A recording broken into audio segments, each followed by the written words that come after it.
పూర్వం హిరణ్యకశిపుడి వంశంలో పుట్టిన భయంకరమైన శక్తి కలిగిన రాక్షసులు ఉండేవారు. వారి పేరే నివాత కవచులు. ఎవరి శరీరానికి పుట్టుకతోనే దివ్యమైన కవచం అతుక్కపోయి ఉంటుందో, ఎవరి కవచాన్ని సాక్షాత్తు ఇంద్రుడి వజ్రాయుధం కూడా ఛేదించలేకపోయిందో అంతటి భయంకరమైన రాక్షసుల కథ ఇది.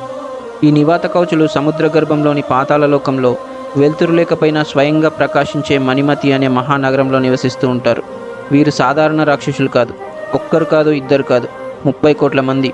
అందరూ ఒకే ఆలోచన, ఒకే శక్తి, ఒకే సంకల్పంతో ఉండే అజేయమైన సైన్యం. ఒకసారి వీరు బ్రహ్మదేవుని ప్రసన్నం చేసుకోవడానికి ఘోరమైన తపస్సు చేశారు. బ్రహ్మదేవుడు ప్రత్యక్షమయ్యాడు. అప్పుడు ఈ రాక్షసులు బ్రహ్మదేవుని ఒక వరం అడిగారు. దేవతలు, గంధర్వులు, యక్షులు, రాక్షసుల వల్ల మాకు మరణం ఉండకూడదు, మా కవచాలను ఏ ఆయుధం కూడా ఛేదించకూడదని వరం అడిగారు. వాళ్ళు అడిగిన వరం వినగానే దేవతలే భయంతో వణికిపోయారు. బ్రహ్మదేవుడు తదాస్తు అన్నాడు. అంతే, అహంకారం అగ్నిలాగేసిపోయింది. దేవతలపై దాడి చేయడం మొదలుపెట్టారు. ఇంద్రుని సైతం ఓడించారు. వజ్రాయుధం కూడా వాళ్ళ శక్తి ముందు పనిచేయలేదు. చివరికి స్వర్గాన్నే ఆక్రమించాలని నిర్ణయించుకున్నారు. తర్వాత ఏం జరిగింది, ఆ రాక్షసులు స్వర్గాన్ని ఆక్రమించుకున్నారా లేదా, నెక్స్ట్ వీడియోలో తెలుసుకుందాం.